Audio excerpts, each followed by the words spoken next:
Kwangu mimi ninaeleza kama karama. Kwa sababu mtu ana sehemu tatu. Yes. Na katika sehemu tatu Mungu anatumikisha zile sehemu tatu Zote. na karama tofauti. Yes. Ndio tunapokea karama za ndoto. Uwe mwinjilisti, uwe pastere, uwe nani. Ile inatumiwa katika inayoonekana mwili lakini mtu amelala. Na kuna karama lile Mungu anatumikisha ndani ya mtu. Na anampatia maneno atakayenena. Pale tunatoa neno la injili, tunapana unabii, tunaimba nyimbo. Na kuna karama nyingine Mungu anatia ndani ya nafsi. Anatia esprit de discernement.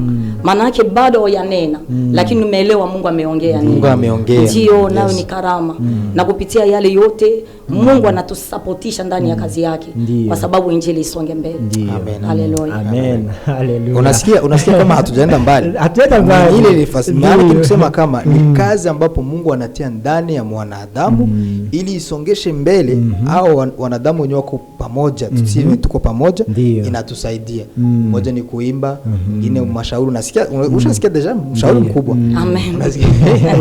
Lakini na swali moja, unaona kwa watu kufuatilia, kuna mwingine anaweza kusema anaweza iko tu, anaweza kufanya kazi fulani lakini ukimuuliza una karama gani? Unaona? Anakuambia mimi sijaona karama yangu. Sijajua karama yangu. Yaani mnazama kasema kusana karama anaitafsiri, lakini je, ule ambaye kwa tufuatilia ambaye mpaka sasa kwa kutizama anasikia kitu anatoa karama yangu sasa mnazama kumsaidia aje ambaye kwa tufuatilia unajua nitajuaje karama yangu? Kama mimi na karama ya namna hii nitaijuaje? Unaweza kutusaidia basi. Mathayo 6:9 inasema nini? Tujue gisi ya kuomba Mungu. Yesu ndiye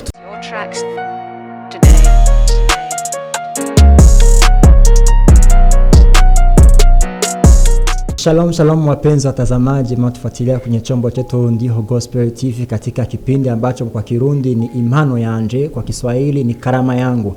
Na wakaribisha tena kwa nafasi hii na wasalimu tena katika jina la Yesu Kristo. Kwa nafasi hii tuna watu wapya, tuna wageni wapya, na tumaini mahali mliopo pote ni nafasi ya kwanza au ni siku ya kwanza mnawaona, lakini kwa mtaani yawezekana kuwa mnawafahamia au wengine mnawajua, lakini nawakaribisha katika jina la Yesu Kristo. Ni kipindi hiki ambacho kinasaidia kila wote ule kufikisha habari njema, na kwa nafasi hii acha niweze kuwakaribisha na siwezi kawasema, lakini wakati ni wageni hapa, acha kila mmoja wetu anaweza kujitambulisha ili mahali mlipo pote muweze kuwafahamia ni wanane waliotembea katika Ndiho Gospel TV. Anzie kushoto au kulia ili niweze unaweza kuanza fasi yote. Ndio.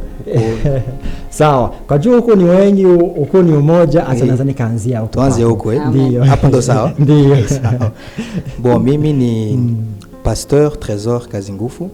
Niko kiongozi wa kanisa la Remik ambaye inapatikana Mtakura, 12e avenue numero 61. Asante sana. Asante. Tunakaribisha katika studio yetu ya Ndiho Gospel TV katika kipindi cha Karama Yangu. Na huko upande mwingine sasa tuanzie hapo kaka ndio. Shalom shalom. Shalom. Mimi kwa majina naitwa Charles Kusinza. Na mimi niko disciple mkanisa la Remik. Pale Mtakura 12e avenue 61. Jina ni Charles Kusinza. Charles Usinda. Kusinza. Ndio. Karibu tena katika studio yetu. Asante sana. Mwingine pale. Nashukuru Mungu kwanza kwa kibali. Ndio. Mimi naitwa kwa jina la Bibi Saidi. Na niko miongoni ya wale tunasapotiana kwa kazi ya Mungu na mchungaji Trésor Kazingufu. Amen. Asante. Jina ulisema tena nani? Bibishe Saidi. Bibishe Saidi. Nawakaribisha tena katika nafasi hii ambayo tumenehemia na Mungu kwa kufika hapa kwa neema yake. Tunashukuru kwa mapokezi. Nawakaribisha tena. Ndio. Kwa kipindi hiki ambacho tumenehemia na Mungu kwa kufika hapa ni kipindi ambacho kinaitwa Karama Yangu. Yaani karama yangu ni kile ambacho mtu anaweza kufanya kama karama yake ili kuweza kufikisha ujumbe kwa kusema neno la Mungu. Inawezekana ni mwimbaji, yawezekana ni uko mtumishi wa Mungu, yawezekana mwinjilisti, yawezekana tafsiri ni sasa kwa kabla tujaingia kwa jambo lilotuleta, tunaanza tukaanzia kwa yule mtu tulianza pokeanza kujitambulisha. Ndio. Ili akisikia karama yangu, kwa upande wako unasikia nini karama yangu? Karama, Ndio. Biblia iko wazi. Unaona hatuwezi sisi tuko wa Kristo, hatuwezi kuongea maneno yenyewe inatoka mwa akili yetu. Kwa tunaongea neno la Mungu inasema nini? Ndio. Karama kwa Mkristo ni kama kazi ambapo iko ndani yake. Yenye Mungu alidepose ndani ya huyo Mkristo, na ile karama inasaidia kwa ile mwili wa Kristo. Sasa tunasema inajenga sasa kanisa la Bwana. Ndio unasikia ni waimbaji, ndio unasikia ni wazee wa kanisa. Tunaona huyu mama ni mzee wa kanisa by example. Karama yake ni uzee, ni mshauri mkubwa, ni mtu ambaye ukisikia akiongea ni mshauri. Ndio. Yeah. Unajua watu wanatufuatilia, kuna vijana, kuna wazee, kuna wababa, yani watu kasema kama kuna wamama na tuseme kwa hivyo. Yani kila mtu aliopo anatufuatilia kwa upande huu, bila kusahau kusubscribe, kushare, comment, kwa sababu hii ni kitu kinaitwa karama. Hata uliopo unaweza toka comment ukasema, je, mtumishi wa Mungu Pastor Tresor alisema kuhusiana karama, wewe unasema karama kwa upande wako ni nini? Acha tuende kwa ngine upande, watuambie karama ni nini kwa upande wao, sababu na wewe kuna karama yako, unajua tafsiri ambayo unaweza kaitafsiria. Acha kwa ngine upande watuambie, watuelezee kuhusiana na karama. Karibu. Kuhusu karama, karama naweza nikaelewa ni kitu yenye Mungu aliweka ndani ya mtu, kama ni huduma fulani yenye tuko sanse kufanya hapa kudunia, sasa mission juu ya corps de Christ. Amen. Asante sana. Na wewe pia? Nashukuru kwa ajili ya swali. Kwangu mimi ninaeleza kama karama kwa sababu mtu ana sehemu tatu. Yes. Na katika sehemu tatu Mungu anatumikisha zile sehemu tatu na karama tofauti. Yes. Ndio tunapokea karama za ndoto. Uwe mwinjilisti, uwe pastere, uwe nani, ile inatumiwa katika inayoonekana mwili lakini mtu amelala. Na kuna karama lile Mungu anatumikisha ndani ya mtu. Na anampatia maneno atakayenena. Pale tunatoa neno la injili, tunapanda unabii, tunaimba nyimbo. Na kuna karama nyingine Mungu anatia ndani ya nafsi. Anatia esprit de discernement. Maana yake bado yanena lakini umeelewa Mungu ameongea nini. Mungu ameongea. Ndio nayo ni karama. Na kupitia yale yote Mungu anatusupportisha ndani ya kazi yake kwa sababu injili isonge mbele. Amen. Haleluya. Amen. Haleluya. Unasikia kama hatujaenda mbali. Hatujaenda mbali. Ile maana kusema kama ni kazi ambapo Mungu anatia ndani ya mwanadamu ili isongeshe mbele au wanadamu wenyewe wako pamoja, tuseme tuko pamoja, inatusaidia. Moja ni kuimba, mwingine mashauri. Unasikia ushasikia deja mshauri mkubwa. Amen. Unasikia? Lakini ni swali moja, unaona kwa watu kufuatilia, kuna mwingine anaweza kusema anaweza iko tu anaweza kufanya kazi fulani lakini ukimuuliza una karama gani? Unaona? Anakuambia mimi sijaona karama yangu. Sijajua karama yangu. Yaani mnazama kasema kuhusiana karama anatafsiri, lakini je, ule ambaye anatufuatilia ambaye mpaka sasa kwa kutizama anasikia kitu anatoa karama yangu sasa, mnazama kumsaidia aje ambaye anatufuatilia, unajua nitajuaje karama yangu? Kama mimi na karama ya namna hii nitaijuaje? Unaweza kutusaidia Pastor? Mathayo 6:9 inasema nini? Tujue jinsi ya kuomba Mungu. Yesu ndiye alitufundisha. Tujue jinsi ya kuomba. Hawezi kujua karama yako ama huduma yako kama haupiti kwa ile sehemu ya siri kwanza. Umuulize Mungu, Mungu, karama yangu ni nini? Kazi yako ambayo haiko kazi yangu, ni kazi ya Mungu. Sasa nitakutumikia namna gani? Karama yangu ni karama gani? Unaona? Pale sasa ukishafanya maombi, ushauliza Mungu, pale utapata tu jibu. Na ingine kitu, unaweza ukaingia mkanisa. Sisi watu tunaingia. So, kwa mfano kama hivi mimi nilikuwa naingia nilikuwa musicien tu, lakini hii huduma ni leo niko nayo ya uchungaji. Haikutoka hivi. Ni watu waliona sema huyu anaweza kuwa mchungaji. Huyu mama yetu pale ni missionnaire mkubwa sana. Unasikia sasa, donc ile kitu inaweza ikapitia hata kwa mtu mwingine anaona sema huyu mama iko hivi.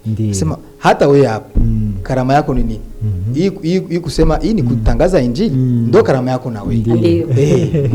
Donc inapita kwanza kwa maombi kwanza. Ndio ya kwanza ni maombi. Ya pili sasa unasikia sauti ya Mungu. Kusikia sauti ya Mungu hautasikia hivi audiblement hapa. Inaweza pitia kwa ndoto, kisa alisema mama, inaweza pitia hata kwa shauri kwa mwingine mtu na message itakufikia. Ndio hivyo. Ndio. Kwako pia. kwangu pia bo au niseme gisi nilijua yangu karama kwa pande wako inawezekana ukatoa mfano wa jinsi gani ulivyojua karama yako, ili inawezekana mfano wako ukasaidia wale wanatufuatilia kufahamu karama ambao wataipataje, wataijuaje. Pasta tuambia kwa nafasi yake, je, kwa nafasi yako ukipana na mfano ambao ulifanya ujue karama yako. Karibu. Kuhusu karama gisi ndeza ambia mtu mwenye hayajua karama yake. Mimi nakumbuka depuis zamani. Nilikuwa na bahati ya kukutana na watumishi wa Mungu. Nikimkutana mjia ananipenda, anifurahia tu. Nilikuwa nijua nini? Nilikuwa nakosa. Siku mama moja hivi akaniambia aseme kama ile kitu unaweza remarke sana. Maki na siku moja kwa mtumishi wa Mungu. Amen. Amen. Parcours yangu nikaendelea tu vile. Maki nikiingia mweglize najikutana tu niko proche na batumishi ya Mungu ya Mungu. Bon, jusqu'à maintenant mweglize mweniko sasa. Ndio mwenye nishaanza huduma. Ndio. Na uko proche na mimi. Na niko proche na mbona useme? Niko proche na mchungaji. Okay. Waambie nini sasa unafanya? Hivi sasa mimi najikutana niko proche tena na mchungaji. Ananiongoza nikipase na itanki kidogo hatutakosa saa kusoma Biblia. Maana ile sanya niko proche naye anakuwa ananizogeza kwa hatua fulani. Ndio. Najua hivi ndeza ubiri fasi na utukufu na mrudilia Mungu. Amen. Sasa hii nisha découvrir que maki ndeza ubiri. Hallelujah. Amen. Ndio. Wale watufuatilia Tumaini, mko mnabarikiwa mahali mlipo pote. Bila kusahau kama inakusaidia hii na Tumaini kuna kusaidia kweli. Unaweza ukapatia na wengine ili waweze kusaidia kile ambacho chokusaidia wewe. Ndio acha tuende sasa kwa mama yetu ambaye na yeye atuambie kwa nafasi yake kuhusiana jinsi gani mtu anaweza kufahamu karama yake. Amen. Ndio, amen. Karama ni kama zawadi Mungu ametia ndani ya mwanadamu. Amen. Manake bado kama uyajua karama zako, hautajua kama ndani mwako mna zawadi. Na siri ya mtu kujua nini Mungu ametia ndani mwake, kitu ya kwanza ni kujua neno la Mungu. Kwa sababu unapaswa ingia ndani ya maombi. Lakini lile ombi auombe sawa sawa na mgisi Mungu anataka. Manake inatubidi. Ndio na Biblia inasema tunaomba sana, lakini hatujibiliki. Kwa sababu hatujue neno la Mungu. Hapo ndio kuna shida sasa. Kuna watu anakuambia lakini hajajibiwa kidogo. Ndio. Maana shida ni kwa sababu haujue kuomba. Kuomba ni nini? Kuomba ni siri ya neno linaifichwa ndani la Kristo. Amen.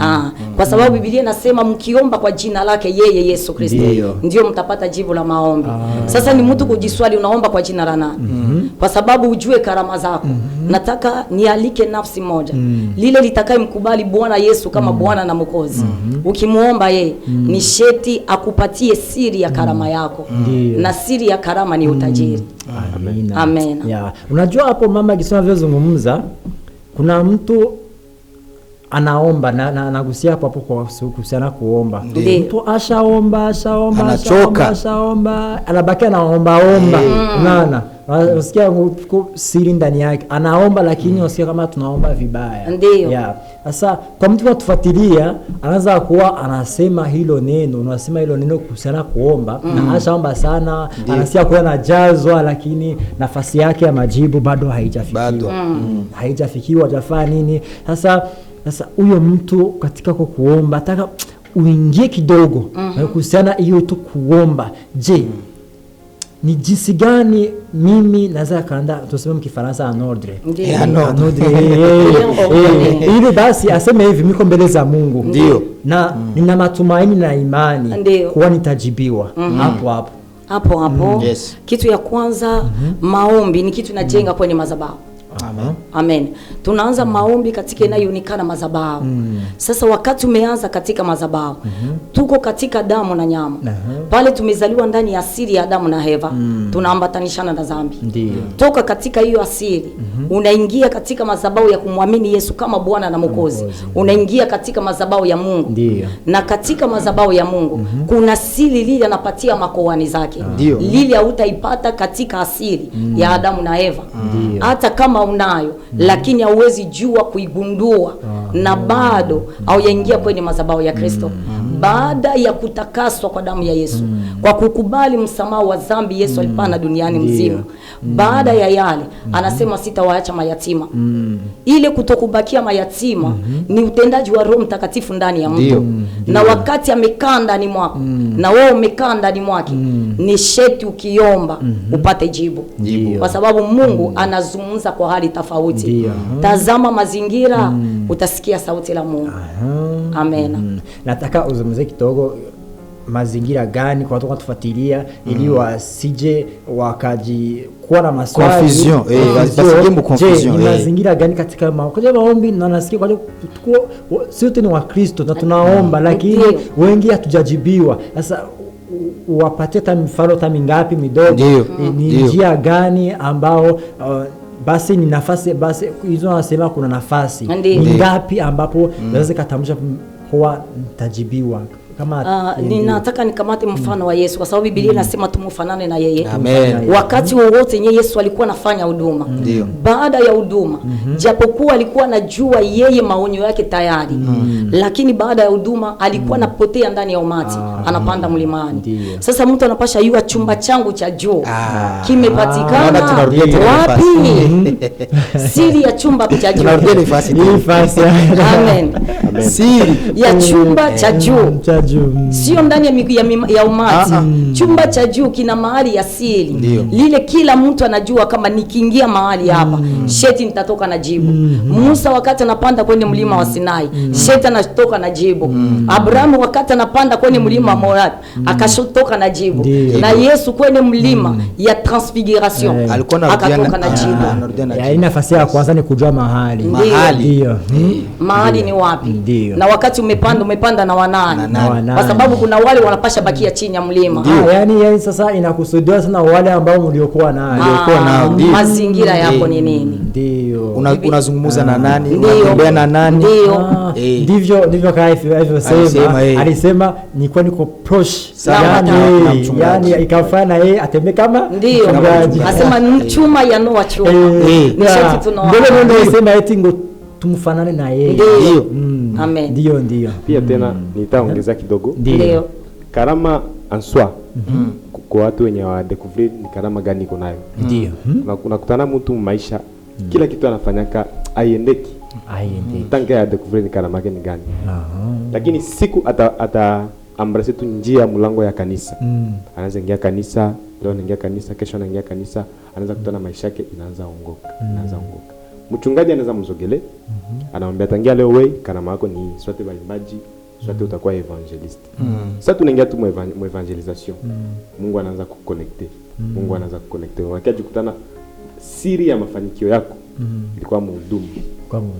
Siri ya mafanikio yako maana pour que ureisir maisha ilikuwa mhudumu. Ndio maana ulikuwa zamani au faulu au fanya kitu. Ndio maana sasa Mungu anamumbaka mwanadamu. Plan ya Mungu ndio tunakuwa kama reisite. Amen. Sasa Mungu anakutuma kudunia, anakutuma kusagisi ulikia dunia juu ufanye mission. Sasa huko mission ya Mungu, usagisi ni recreation ndio uko nafanya. Na una expire. Ndio. Sasa unakia rudia njia ya Mungu. Ndio sasa ndio mdura chemin yako ya reisite maisha. Amen. Natamka kabisa. Mimi nataka nimalizie kwa kitu kidogo. Mama aligusia hapo. Nataka ni watu waelewe. Unajua neno la Mungu ndio tuseme ndio silaha yetu. Wakristo wengi wako na neno la Mungu Biblia lakini hawaielewi, hawaichambui. Biblia Proverbe inasema tuchambue neno la Mungu, tuchambue. Yaani tunasoma kama lakini hatuielewi. Tunajua na kuna wengine ambapo wanaanza kuwa wanajua Biblia hata yote, wanaijua yote, wanaanza kuiongea. Lakini kuielewa sasa. Shida ni kuelewa. Mulima wa Transfiguration sijui Kiswahili sinaweza sema. Mulima wa mabadiliko. Mulima wa mabadiliko. Unaona pale kulikuwa donc rencontre. Kulikuwa rencontre kwa Kiswahili upatanishi. Upatanishi ya watu watatu. Yesu na nani? Musa na Elia. Amen. Wale watu watatu walikuwa na kazi. Yesu alienda na wanafunzi wake tena wangapi? Watatu. Amen. Unakuwa sita. Unasikia? Okay. Wale watatu aliwaambia nyinyi muombe. Baki Munachapa changamoto. Munachemsha. Amen. Unaona? Yesu anaenda faa kazi. Sasa akapanda kule juu kumlima. Alikutana na Elia na Musa. Elia ndani ya Biblia ni nani? Ni profeti. Ni nabii. Sawa? Ndio. Okay. Musa ndani ya neno la Mungu ni nani? Ni kuhani mkuu. Ni kuhani na ni sheria. Ndio. Yeye ndo alileta sheria ya Mungu. Yesu Kristo ndani ya neno la Mungu ni nani? Ni neema. Ni neema. Donc nikusema kama watu tusiogopi. Mama alisema pale wakati tuko tunaomba Mungu tuko na sehemu ya siri. Tuko wakati wa neema. Wakati ya neema haimaanishi kutenda dhambi, hapana. Neema inafukuza sheria na manabii. Nabii alikuwa ukifanya dhambi unakufa. Ndio. Sheria ulikuwa ukifanya dhambi unakufa. Lakini kwa Yesu hakufi kwa sababu yeye ndo alikufa kwanza. Yeye alikufa ili wewe upate uzima. Ndio. Sasa ile neema ndio inatusogeza mbele ya Mungu. Alisema wakati mko mnaomba, muombe mseme Baba aliye Baba. Neno Baba. Eske hivi mimi niko na mtoto na niko na mke. Mtoto wangu akiniomba kitu, nitamuima kweli? Haiwezekani. Akinita tu baba, pale ndakuwa ni faiblesse deja, nakuwa nasikia na katika nguvu. Nasema basi mtoto wangu ananiita. Amen. Nitasikia.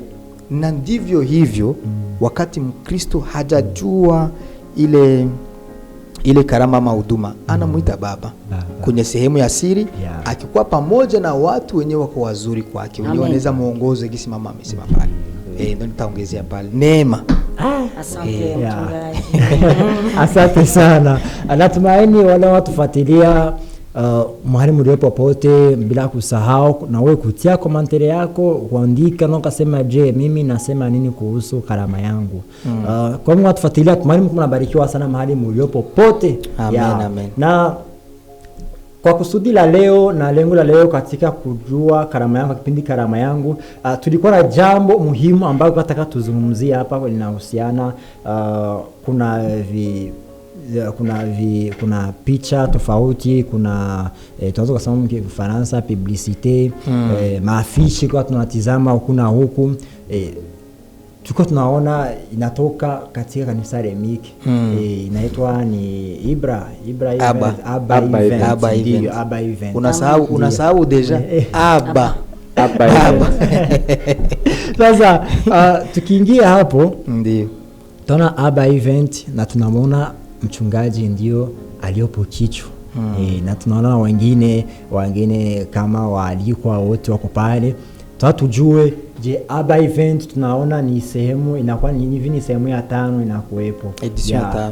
Ndio kwa wale kwa tutizama, kwa tufuatilia, je, wakisikia Abba event acha tuanze kwa mchungaji sababu yeye ndio tunamwona ndio kichwa pale. Mtu akishasikia Abba event asikie nini? Abba event ndio unaona niki-explique size hapo kwa hii plateau yenu, watu hawatakuja kusikia maana ya Abba event maana yake nini. Mimi nataka nialike watu wakuje waelewe maana ya Abba ni nini. Lakini leo tulianza kidogo na mama pale na kijana pale. Tulisema kama wakati ukitaka kujua karama yako ama huduma yako, unapaswa enda wapi? Mahali ya siri. Amen. Donc Abba event kila mwaka tuna celebrate, inakuwa ni celebration ya kila mwaka ndani ya kanisa letu la Remike duniani mzima. Sasa hii mwaka Mtakura ita celebrate ile ya Abba event, na watu wa Mungu wenyewe watakuja ile siku, tutawa explique sasa na kuwaingiza ndani ya ile maana ya Abba event. Abba maana yake nini? Abba, le mot Abba inatoka wapi? Inasema nini? Inalenga kwa nani? Na nani mwenye anaweza sema Abba? Juu haiko kila mtu anaweza sema Abba. Hapana. Mtu mwenye yuko chini ya sheria ya Musa hawezi sema Abba. Hawezi. Atakuwa angali na ile koti ya zamani. Ndio. Okay, tunataka tufahamu kwa joka tufuatilia pale. Ndio. kwa tunaongelea kitu tunaitwa karama yangu na kujua hiyo event. Na sasa tukatungama ile karama sababu kushandaa kitu kama hicho inaonekana kuna watu ambao wenye karama wajikusanya fasi moja wakasema sasa muda wetu wa kufanya kazi ni huu. Ya tukasema kama leader katika mkutano huu inaweza kuwa ni nani? Leader Yesu Kristo. Yesu Kristo ndiye anatuongoza sisi. Sisi tuko chombo chake. Sisi tuko vitumikisho. Yaani sisi anatuambia mfanye hivi na tunafanya. Unaona? So Aba event ilianza na mchungaji wetu mwenyewe alishafariki. Ndio tuseme ile maono alikuwa nayo. Sasa sisi watoto wake hatuwezi sema baba alifanya kitu kisha tunaiacha, hapana. Tunaendelesha sasa ile kazi ambayo baba ametuachia. Ndio. Na hivi tunafika ni edition ya 5. Sasa kwa upande huu tunaona kuna watu wengi wako pale, lakini inaweza kuwa vizuri kwa sababu watu angalia wakatazama hii video mnaweza mkatuambia je walikuwa ni wanani? Ili walikuwa ni wengi, tulialika Bujumbura mzima. Wachache kwa hao iliko watu wafuatilia wajui. Ndio tumealika Heritage, tulialika kanisa la Enya Court, tumealika pia tulialika kanisa Buiza kwa Pastor Jamari. Acha niseme jina. Ndio kanisa langu. Ndio kanisa linalofanyia hodo. Amen. Ndio. Ya wapenzi watazamaji mnatufuatilia kwa muda huu, natumaini mnabarikiwa mahali mliopo. Tuko wachungaji ambao wote mliwasikia sauti zao, natumaini mahali uliopo inawezekana tulio kwanza tunawasikia, natumaini na wakati si mara kwanza, lakini natumaini mmebarikiwa mahali uliopo pote. Unaweza kupata comment pale ukashare mwenzako hapo ili aweze na yeye kupata ujumbe huu. Na hiyo ni karama hiyo. Hiyo kushare, comment ni karama. Kuna watu ambao akibarikiwa hataki kujibakiza. Sema vya hata kitu na mimi ni karama. Nikapatia ungane. Ndio. Na wewe kuhusiana wewe kwa upande wako Aba event unasema unaanza kuzungumzia kuhusu nini wewe?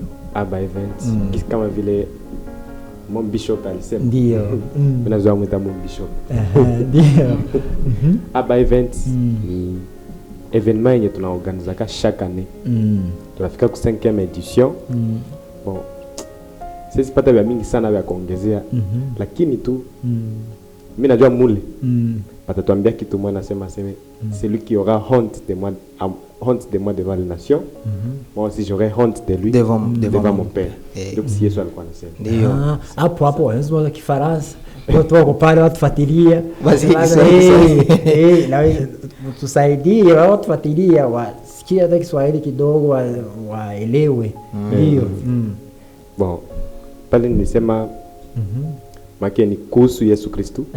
Yesu alikuwa anaambia mitume, anawaambia sema mwenye atakuwa na aibu ya kuongelea babangu mbele ya mataifa, na mimi nakuwa na bugumu mbele ya baba, kuongelea mbele ya babangu.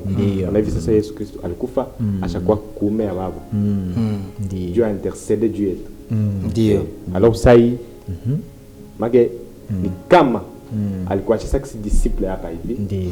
Kwa nasema aller devant toutes les nations, faites des nations mes disciples. Mwende katika ulimwengu, mtangaze habari njema. Make mwende kutangaza habari njema. Kama uifanye na yeye Yesu Kristo hataambia babake kama ilikuwa na mtu. Ndio. Mama kwako pia. Asante tena. Ndio. Nasema habari ya Aba event. Kama ni kitu kikubwa lile linataka mpatia mtu kuelewa Mungu ni nani. Kwa sababu kuna madini inakamata Mungu paka leo nyuma ya sheria. Japokuwa kuna kazi Mungu amefanya kwa ajili ya ulimwengu. Kwa sababu tusibaki nyuma ya sheria, lakini tumuite Aba.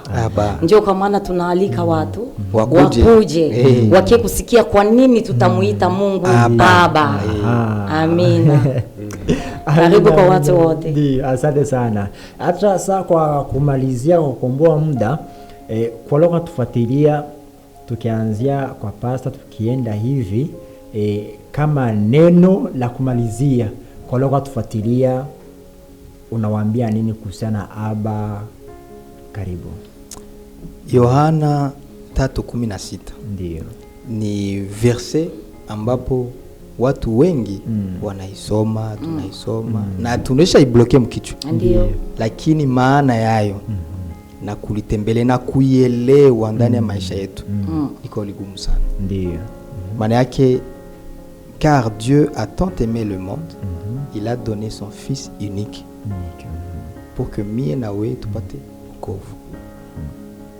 Wokovu mpaka saizi iko disponible.